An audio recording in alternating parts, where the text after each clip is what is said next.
Hi, everybody. Thank you for joining us. We're going to give folks one more minute, and then we'll get started.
Good morning, everybody. Thank you so much for joining us on this webinar about Texas Pathways Institute number 2. We are very glad to have with us today Ben Barrett and Millicent Bender from the Aspen Institute, as well as Hana Lahr from CCRC. On the Student Success Center end, we have my colleague Johanna Hohalter, and I'm Christy Short. So before we really get going today, I wanted to point out that we do have a Q&A function for you to type in your questions. Type in questions anytime, and we will stop periodically throughout the webinar to answer those. And then we'll also have a chance at the end to answer any other questions. As always, we want to express our appreciation to our funding partners. Without these organizations that you'll see on the screen, we couldn't do what we do. And so we're very grateful. These folks help to subsidize the Institute. So through their support, we are able to offer lodging and registration to teams of 7 from each college. And we are very grateful to them. We are also very, very grateful for this institute in particular to the Aspen Institute and CCRC. The Aspen Institute was instrumental in helping us plan this institute. They have structured it around the workforce playbook, and CCRC has also given their support through the workforce playbook and through offering a pre-institute session that you'll hear about shortly. We're going to start off with an overview of the focus and schedule of the Institute. This one is called Mapping Pathways to Student End Goals Part 1, Careers. And so we know that we, with Pathways, start with the end in mind and map backwards to create that student pathway to get them to their goal. And every student has that goal of attaining a career with value in the labor market, whether they finish a career technical education program or move on to further education by transferring to a university and maybe even completing grad school. So the focus of this one is careers, and in particular, career and technical education. The purposes of this institute are to take a good look at labor market outcomes as an indicator of student success. As always, give an opportunity for college teams to network and learn from each other, and also to create opportunities for teams to look at their data and plan for next steps on how to connect pathways to good jobs. As always, we fund a team of 7 to attend the Institute, and we have the following suggestions for who should be on your team. We understand that colleges are different and contexts vary at different institutions. Some of these roles might combine. You may not have this position, or they might have different names. So please use your best judgment on determining who should be on your team. But these are the folks that we recommend: your chief executive officer, your president or your chancellor, the vice president of instruction at many institutions, These are pathways leads. If you have a different pathways lead, then of course include your pathways lead. The Director of Institutional Research, Director of Advising, Vice President Workforce Education, and then in that 7th slot, or if you have another couple left over because of how you're organized, we suggest the VP of Student Services, Director of Enrollment Outreach Services, and leaders and faculty from workforce education. So again, please use your best judgment in determining your team. We do have 2 pre-institute sessions. These are on the morning of April 22nd.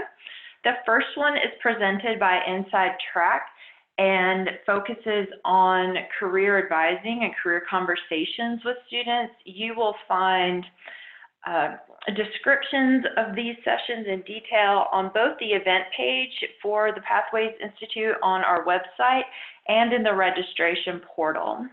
The second pre-institute session is about accelerating pathways reforms by examining their entry into programs of study. And this is a workshop designed by CCRC, and it is designed for teams from colleges, so not for individual participants. And we suggest at least 4 people, but no more than 7 from each college. And I'm going to turn it over to Hana to describe this workshop in more detail. Awesome. Thanks, Christy. Let me just pull up a couple slides. Can I pull up slides real quickly, or? Sure, yeah, no problem. Okay. I could just start by sharing a little bit about this. So, you know, when we talk about guided pathways, the main goal of this work is to really increase the rate at which underrepresented students, low-income students, students of color are earning college credentials, and particularly in degrees in fields of high economic value. So this workshop is really focused on examining programs. So we're really focused on the program level and thinking about which students are in which programs of study.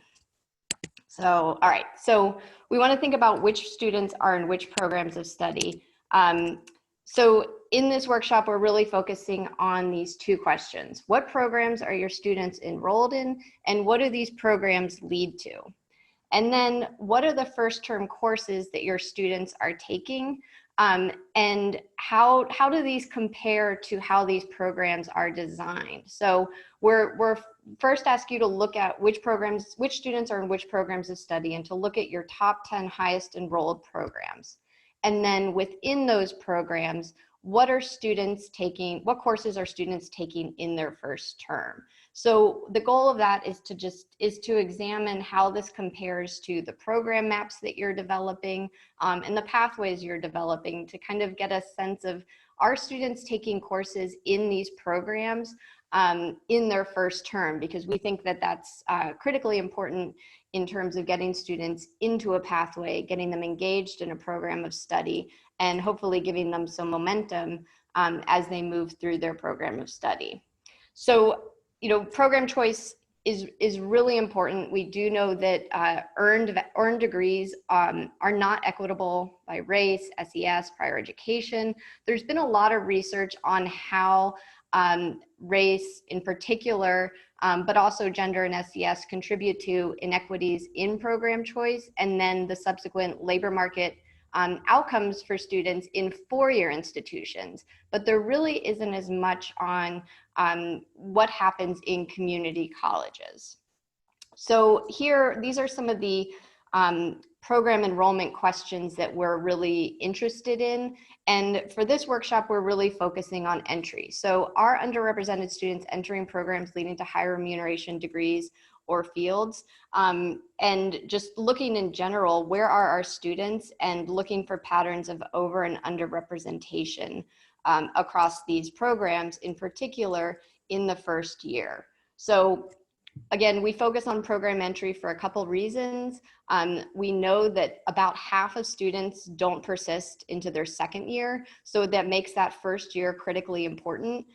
This relates also to course taking again, because if we're thinking about, you know, students are leaving in year 2, well, there's a number of reasons why they might leave. But we are hypothesizing that one of the reasons students might not be persisting is because they're not actually engaged in a program of study and starting to take courses in a program of study. A lot of students also don't switch programs, which makes that initial program choice really critical. And there's the over and under representation in terms of which types of programs students enter is really important in terms of explaining over and under representation in terms of which programs students complete. So I'll just stop there for now, but this is going to be a really interactive workshop. Davis Jenkins and I will be leading it. We'll use the data exercises that we're asking you to complete as pre-work. And then we'll be discussing each one of these, and then there will be some team time, and then we'll kind of move through the day like that. So it'll be fast moving. We hope to cover a lot of ground and give you some tools that you can take back to your college to further your pathways work. Great, thank you, Hana.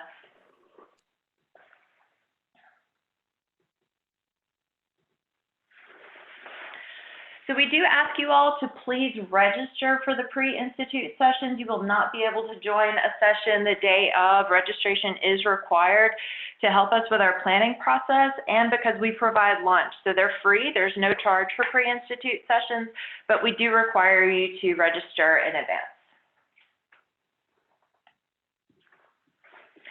We follow the typical schedule for this institute as well, where our opening plenary is the afternoon of April 22nd, and then we have a reception that ends at 6. The second day we go 9 to 5, and then on Friday we start at 9 and adjourn at noon. Please submit proposals for concurrent session presentations. We had a great response for the last institute in November. Thank you so much for sending proposals for those. On our evaluation, numerous people noted that your sessions were some of the best and most important that they saw. And so we know how much people enjoy learning from their peers across the state, hearing about really practical things that you're doing. And so I can't encourage you enough to submit proposals for these concurrent sessions. We have 2 tracks at this institute. The first one is incorporating career conversations into onboarding and throughout program pathways. And so you don't have to address this entire topic in your session. It could be that you think you have some really promising practices related to orientation and how you help students explore careers during onboarding and orientation. Or it could be that throughout a program, there are multiple opportunities for students to check in and confirm that their choice is correct and to get more experience with that program of study and eventual career goal. Similarly, the second topic is connecting students to careers through work-based and experiential learning. So how are you helping your students explore careers, get some skills related to those, get some real workforce experience, and again, confirm their choice and start off in their career ahead of the game? So please do submit those proposals. They're due on March 26th to allow us enough time to review them and then get back to you all to allow you ample time to prepare your presentations. I'm going to turn it over to my colleague Johanna, who will talk us through registration, the process, and payment.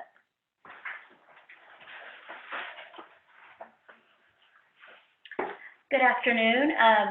First, I want to say thank you. Registration opened a week ago, or a little over a week ago, and we've had a huge response with early registrations, and we appreciate that very much. This will be quick because nothing's really changed in the way that we do it, and it seems like most of you have the hang of things, but as always, Pathways leads were distributed registration codes and pointed them to team members who then use them during registration. If you bring additional team members in addition to the 7, the cost of registration is $350 plus the cost of hotel. The hotel that we're staying at is offering the per diem rate of $125 a night, just for those that are paying their own hotel. Colleges are responsible for their own travel to and from the institute. This includes airfare, mileage, taxis, parking, and meals not provided by us. And we do have limited availability in the room block for April 21st. As I mentioned before, we had a huge early response to registration. So those may be really close to booking, filling up if they haven't already. but luckily the hotel is downtown and there are several other hotels within walking distance or a quick Uber or Lyft ride away. So meals provided, we do, as Christy mentioned, offer lunch for those registered to attend the pre-institute sessions. Thursday and Friday, we offer breakfast, and on Thursday, we do offer lunch. So you would be on your own for dinner on the 22nd and the 23rd, but everything else is provided. So quickly, registration. You would select the college team member or team lead registration type. Additional team members would also select this. The system knows to recognize those that have a code and waive the registration fee. So without a code, you would just at the end of the registration process be prompted to pay your fee. There's a pull-down menu where you'll select your college. The optional pre-institute sessions that were discussed earlier, you would select, or there's an option to not attend if you are not planning on attending. So this is where the hotel request comes in. If you have the complimentary code, select yes. If not, select no, and you'll be prompted to book your hotel at the end of the registration process using a link to our room block. Here you would enter in your check-in date, check-out date. Please review the registration summary to make sure that everything is correct. Again, without the complimentary code, those would be charged $350, payable by PayPal. And once you've completed registration, you will receive a confirmation to the email address you used during registration. And if you need to make any modifications to your registration, you would go back to that email and use the confirmation number provided to go in and make any modifications.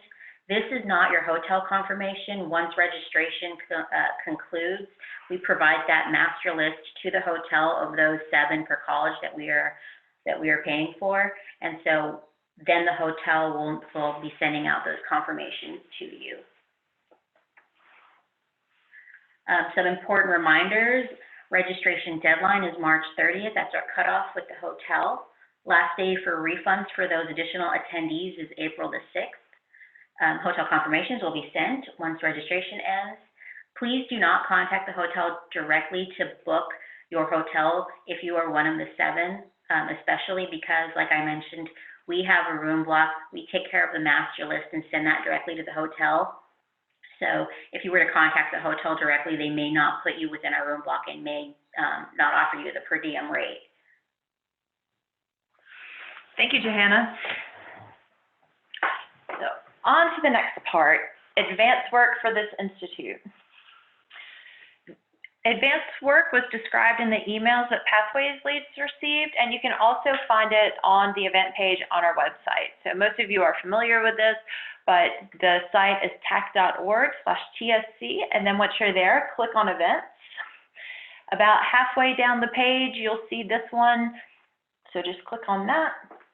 And then scroll toward the bottom and you will see 2 tabs. One is advanced work for the Institute and the second is advanced work for the CCRC workshop. And we do have a question here now, so I'll just answer this because it's relevant. If we're already able to register for the workshop session from CCRC, are you guaranteed a spot? That is correct. So registration for the CCRC workshop is for college teams of 4 to 7. And if your entire team has registered, then it is first come, first serve, and you have a slot in the workshop. Please make sure that you do have that critical mass of people registered. If only 1 or 2 people from your college have registered, then that's not considered a complete registration for the workshop. And so if you intend to bring a team, make sure the remaining members of that team do register for the workshop. Once it is full, then we will close registration. We can accommodate about 25 colleges in that. So if you're interested, please have your teams register soon.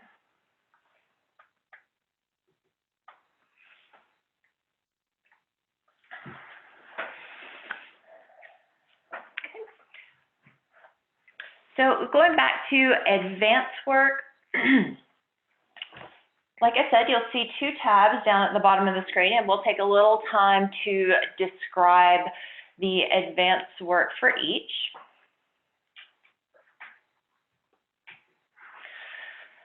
As mentioned earlier, this institute is based around the Workforce Playbook created by Aspen Institute. There is a link to the Workforce Playbook in the Advanced Work section. If you haven't read it already, then we encourage you to do so before the Institute, because the Institute is built directly on this content, and it's very accessible and engaging with lots of examples from other institutions. To follow up on the Workforce Playbook, we ask you to complete an assessment. There are two different elements of this assessment here. So there's a PDF to help you prepare for the online submission, and then a link to actually enter and input your answers.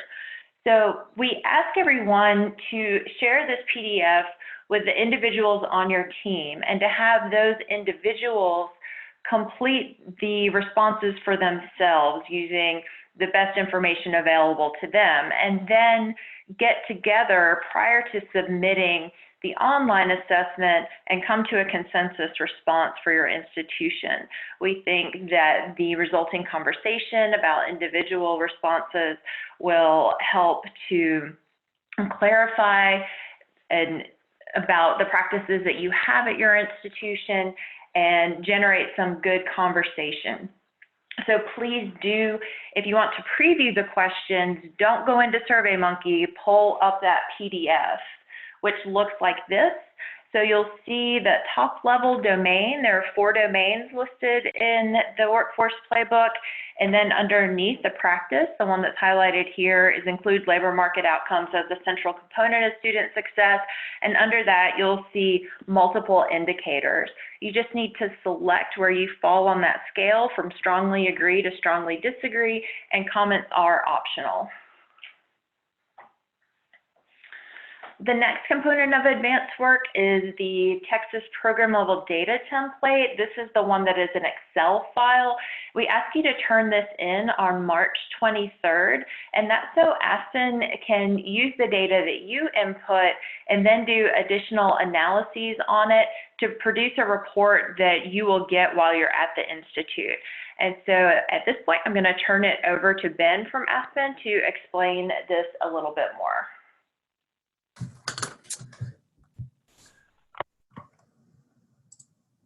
Thanks, Christy. So can everyone see my screen? Should be good. Okay. So as Christy mentioned, my name is Ben Barrett, and I'm a program manager with the College Excellence Program. And so as part of the Institute, we will be conducting some additional data work as teams. And so we wanted to give you a quick orientation to the Excel spreadsheet that we are asking each institution to complete as pre-work. So first, for general reference, institutions will only need to complete this first tab that I have open. And then also there's a one more tab at the end that institutions will need to complete. I'm gonna go over the first tab for now, and then I'll let Hana, my colleague from CCRC, review the final tab. So as you'll see, most of the data in this Excel, however, relate to program level enrollment. And so this first tab, we added just to reduce the number of documents that are being transmitted. But you'll see that it's sort of different in a few key ways after Hana goes over the last one. So at a high level, we're looking for the number of program completions in the latest academic year. And we're looking for the total number of completions by 6-digit zip code. And so those will be disaggregated by 4 different criteria. The first is by Pell recipients, then by gender, then race, and then we're also asking for the completions disaggregated by some broad degree type categories. The definition should, for the race category, should follow IPED's definitions for simplicity. Otherwise, it should be pretty straightforward. If you have any questions, though, feel free to reach out to me directly, and Christy could share my email with you all. So sort of a big picture reason why we need these data. So the in particular are going to help support a conversation about the oversupply and undersupply of graduates from particular programs relative to the number of openings in the region for particular high wage, high demand occupations. And this disaggregation is going to allow us to reflect on any equity gaps for students entering the workforce. With that, I will turn it over to Hana, unless we want to pause for questions, Christy. Okay, we do have a few questions here, so I'll just go down the list. One question is this for Texas reportable students or all students? For Pell versus non-Pell, is this if the student was on Pell for 2018-2019 or any time in their college career? These are great questions. So the first one, could you expand on what I'm not familiar with Texas reportable, the distinction we're making for Texas reportable students. Okay, I'll let the person who asked that question type in a response to your question, but can you go ahead and address the second half Sure. of that one, how you're classifying Pell versus non-Pell? If a student was ever Pell, we can use that definition. Okay, and as we are, okay. And then I see there's a question. I can actually see the questions as they come up. So, okay, great. Unknown, not reported. Please include those in the total, the overall.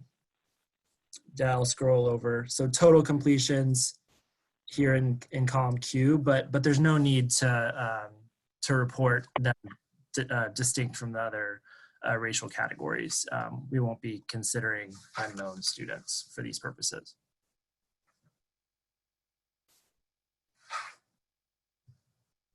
And then I see Texas reportable students are students that we report directly to the state that are not Texas residents. Yes, I think, yeah, that's a great question. I think only students, Texas residents should be reported, since we're gonna be looking at the local labor market. We wouldn't want to necessarily consider students who are online elsewhere, since they won't be feeding into the sort of supply demand equation that we've created.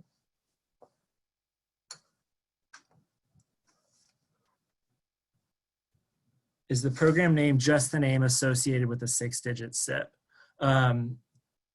It should, if that's the case, then yes. Whatever program name you have for that 6-digit SIP code.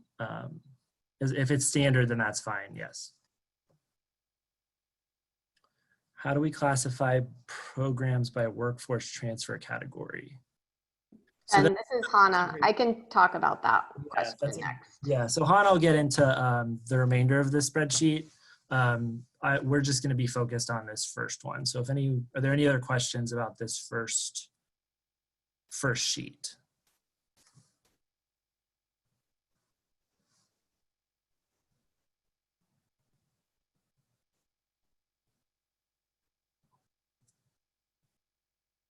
Can there be more than one program per SIP code?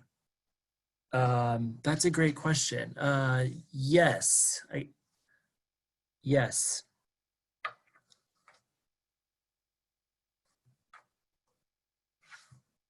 We would probably roll them up because we're going to be doing a crosswalk from SIP to SOC, so they'll all be rolled up, but it would be helpful to know if based on program name, if they were slightly different.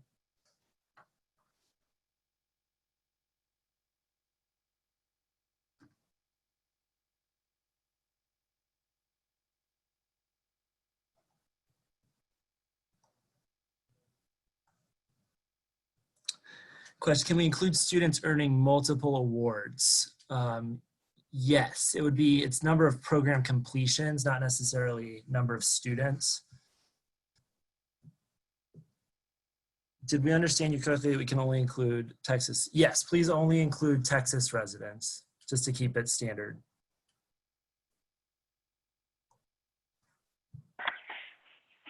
Hey, Ben, I'll ask a follow-up question to that.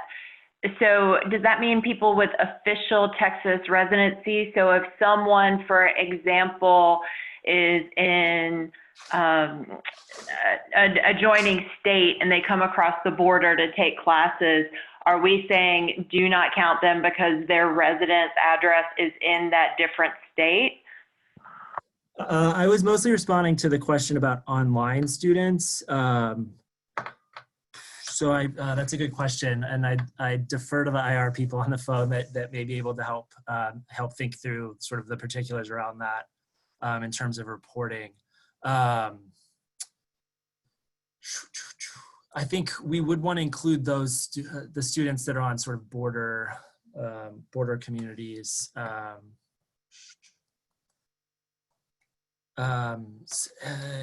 Is there, if we could exclude online students but include those students, that would be the ideal situation. And I'm not sure how easy that is. I don't want to overcomplicate things for our IR teams here. But if possible, the goal would be to exclude people online and keep people that are or online living sort of in a different state far away. But not necessarily people that aren't in the community.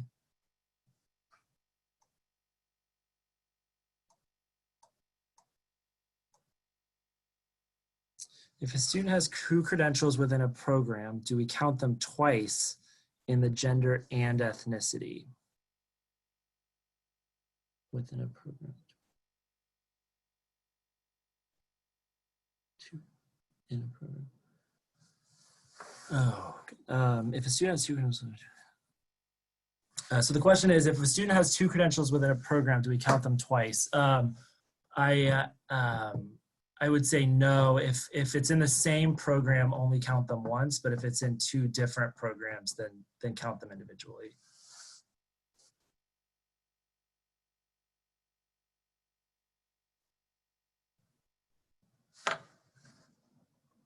I think I just answered that question. A similar question just came through. A student will get both a certificate and associate. Do we duplicate them? The answer would be no. Highest degree should trump, if it's in the same program, highest degree should trump lower degrees.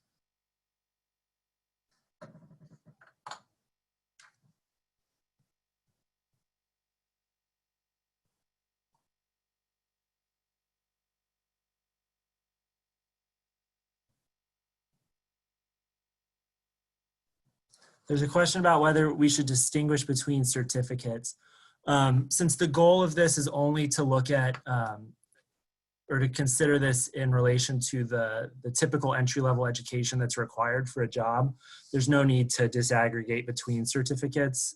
The data aren't that advanced.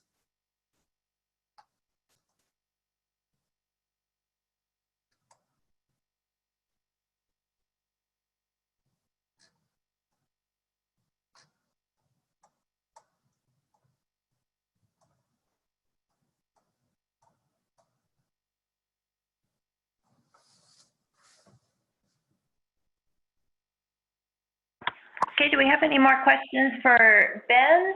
If not, I think we'll move on to Hana, and then we do have the opportunity for more folks to ask questions as we go along.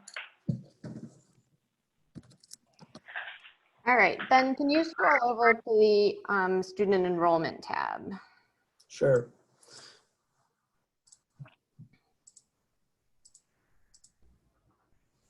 Okay, so this is a tool that we developed. I just want to put a couple caveats out there. This is still kind of a beta version of this tool.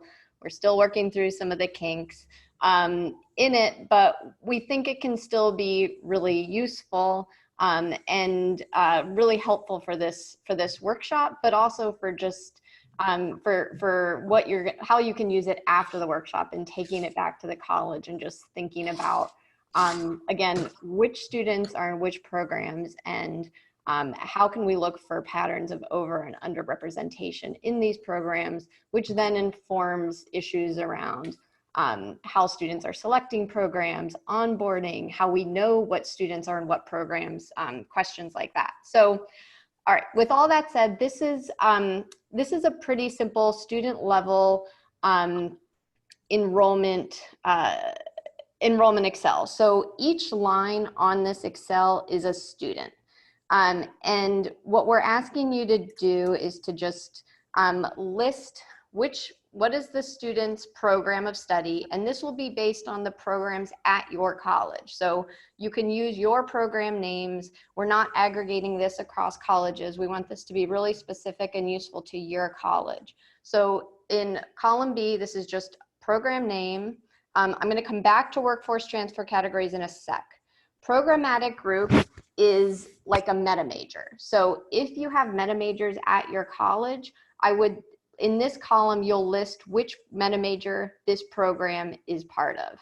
So for example, in line 2 here, this student is in general liberal arts program, and the meta major programmatic group is arts, humanities, communication, and design. If you don't have meta majors, that's fine. I would use whatever broad category you currently organize programs by, whether it's divisions at the college or departments, or if nothing really works for you here, you don't have to do this. What we're really interested in is the program. That's kind of the most important information. The meta majors, the workforce transfer categories are kind of secondary, like bonus information. So if you've got meta majors or whatever you call them, career communities, institutes, you would include that in column D. Column E is the student's gender. Column F is the student's race. G is their age, which we're just lumping into 3 categories. So we've got less than 18, under 18, 18 to 24, and then 25 and older. Column H is just their Pell status, whether they receive or did not receive Pell. And then Ben, can you just scooch over the slide so we can see? And then the column I, this should be a 1 in every line because this is just one student.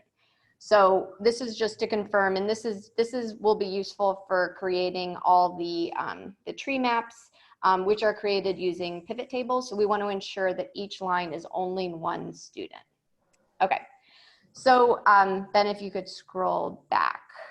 So that's what this Excel sheet is about. Column A is also just the 6-digit zip code that this program is part of. So let me talk a little bit now about these workforce and transfer categories. I'm going to, Ben, can you release the screen share so I can share mine? Time period, yes, fall 2019. In response to the question online. And I'm going to get to the question on workforce transfer categories in 1 second. Okay.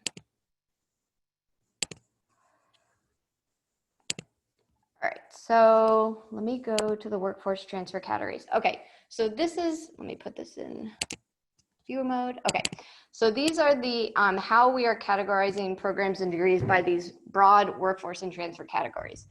This will require a little bit of work on your part in terms of categorizing your programs according to these categories.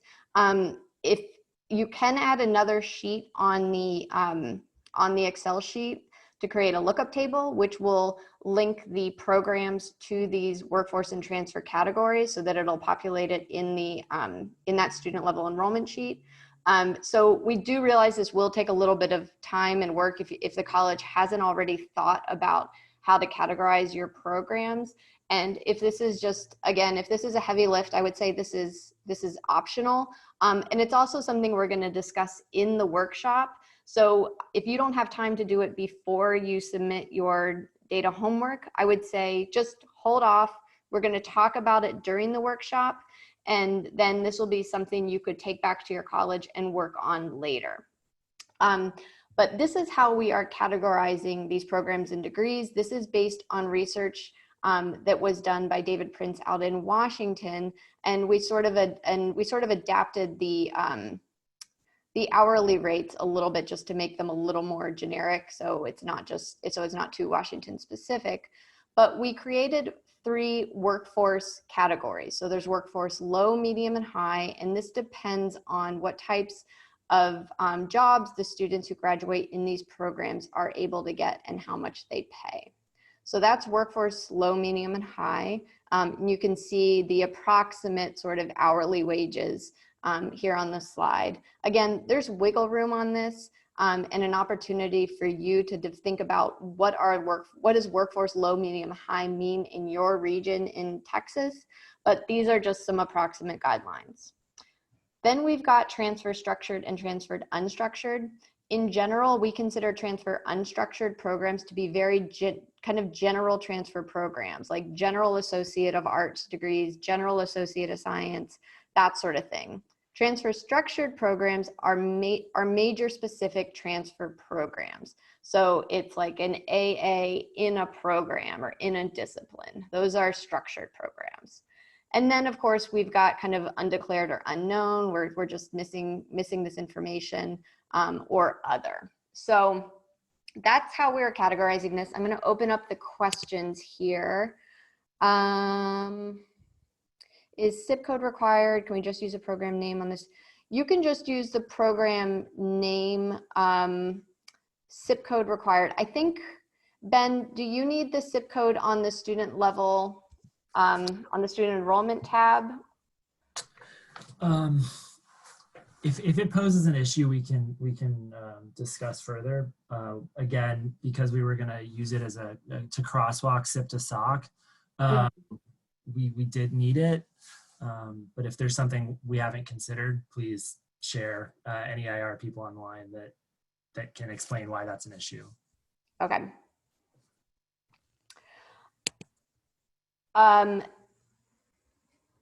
So do we include dual credit students in the enrollment data? So yes, we do want to, well, yes, we do want to include dual credit students in the enrollment data. And chances are these students are probably not going to have a program name. So you could just, under program name, just list them as like dual credit. Okay, is this for every single enrolled student? Yes. In fall 2019, yes. With a new SIP standard coming this year, is there a format preference for old or new? That's a good question. Yeah, so, Ben? I have only been working with the 2010. Me too. I don't know if a new crosswalk has come out yet. Let's stick with the 2010 for now, like just because I don't know the timeline for that. But that is a good question to keep in mind in the future. So for now, let's do the SIP 2010. Okay. And yes, this PowerPoint will be available on the website. So the student level enrollment tab is part of what's due on the 23rd. We're on spring break and this will be time intensive.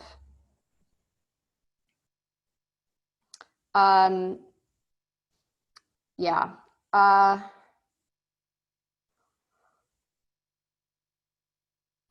not totally sure how to answer the question about when this is due. Maybe we can we'll follow up on that question. I need to talk to Christy and Ben about that. You made reference to fall 2019, but I thought this was 2018-19 data. Yes,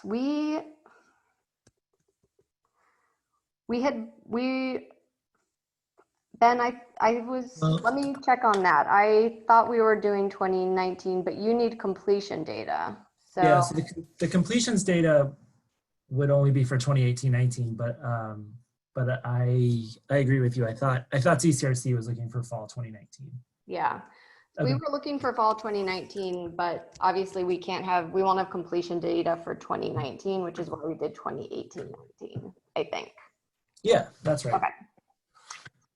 Dual credit students are not Pell eligible. So I would just say you could put in that, I would say non-Pell, just put non-Pell for dual credit students. Is it possible to get an extra week? Yeah, we will follow up on the timing of this. I think we need to confer on that, but I don't want to make any promises here. So let us get back to you. Ben, this is a question for you. What is SOC referring to? Oh, SOC. SOC codes are standard occupational classification. So they're just occupation codes that a lot of large federal data sets like the Bureau of Labor Statistics use. Since we're using MZ data, which, the backbone of those data are built on Bureau of Labor Statistics, it's just a taxonomy for different occupations.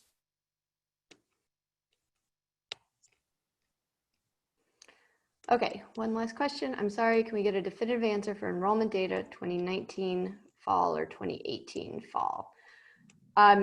What we were just saying was that for the enrollment data, we would love to use the most recent data that you have. So that would be fall 2019. Aspen needs completion data from the needs completion data, which is why we were including a full year.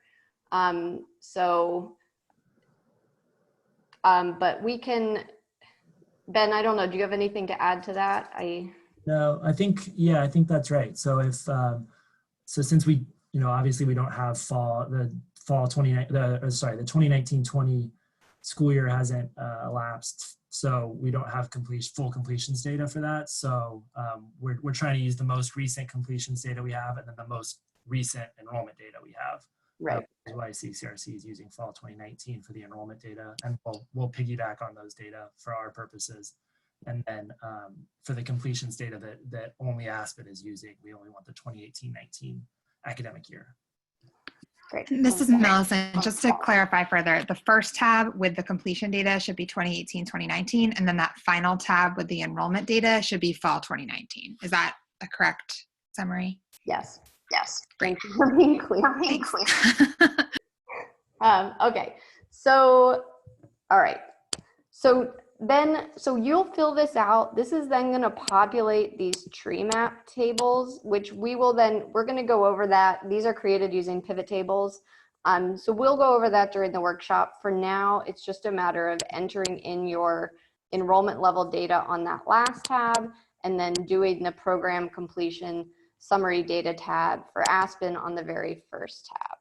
So I'm going to move along and talk about the other, the Word doc that CCRC also wants you to complete. This one is due about a week before the workshop. So I forget the exact date I put on it, but April 15th. Thank you, Christy. All right, so this is due April 15th, and we want to, we don't need this as far in advance, but this is kind of some summary data. So this is the first data exercise, and this is just a simple list of your top enrolled programs. This can be, this would be very similar as like what you're creating for Aspen. It can be pulled from that. It can also be pulled from the student enrollment tab, but we're just looking for your top 10 enrolled programs, the number of students in those programs. This is for fall 2019. What is the percent of all students? Which meta major or broad program area is this program in? And then columns E and D will complete during the workshop. So prior to the workshop, you just need to complete columns A through D. And let me see what the question is. Is that for declared majors or course enrollments? So this is based on the data whatever data you have that shows what students are in what programs, that is what you would use. And this includes credit and non-credit. It includes degree and non-degree seeking students. This is like all your students. full part-time, and you would include in these top program enrollments things like dual credit. So if dual credit counts as one of your like top enrolled programs, then you would list it here in column A. Same for like adult basic education, whatever the program is, and we're including things again like dual credit as a program, just for purposes of seeing where are most of your students in the college. So you would use whatever makes the most sense to you, if whether it's in your student information system, declared majors, whatever it is. Okay, so this is one data exercise. This one's pretty easy. The next one that we have is, I went over these workforce and transfer categories. Then the second data exercise is a first term course enrollments within the top programs. So within the top 10 programs that you've identified, what we're asking you to do is to, again, look at what are the top courses, the most enrolled courses for students in those programs. So this is an example. This is for a made-up college that had, this is their third highest enrolled program. It was biology. It was a transfer program. They had about 200 students in this program. And this is a list of the top courses that students in that program took. So it's just the course title, course ID, number of students who took the course, and the percentage of program students who took this course. So you would do this for your top enrolled programs.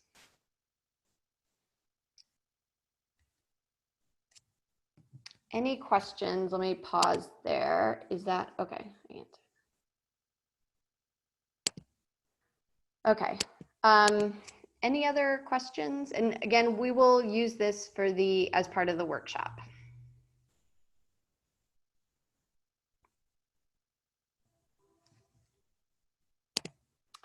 So we will complete this enrollment info for each of the 10 programs. Yes, exactly. So for the top 10 enrolled programs, you will complete one of these tables.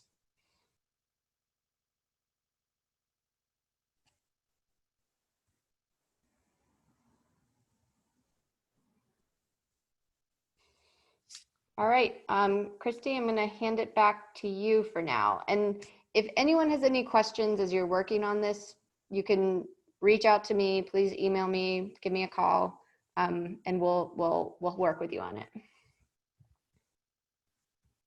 Great, thank you, Hana. And then if more questions come up, then please ask those. There's one now. When will you send the spreadsheet? The spreadsheet is online on our event page. So you can just click into the Pathways Institute #2 page, scroll down, and it's there in the advanced work near the bottom. So as a final note, these are the deadlines for assignments, and I know that there are a lot of deadlines. There are good reasons why they're different, and thank you for bearing with us through this. And we are going to talk a little bit more offline about whether we can move the March 23rd deadline, and we'll get back to you on that. Similarly, I will go through the Q&A and consolidate those questions, and then work with Aspen and CCRC to provide answers. And so we'll upload a document with answers to those on our website so that you can refer to them later. But March 23rd, as of now, is when the Excel sheet with program level data would be due. March 26th, concurrent session proposals. March 30th is the registration deadline. April 6th is the last day for refunds, and when we ask you to submit your responses, your consensus responses on the workforce playbook assessment. And then only if you are going to the CCRC workshop do you need to submit the data on that Word document that Hana just reviewed.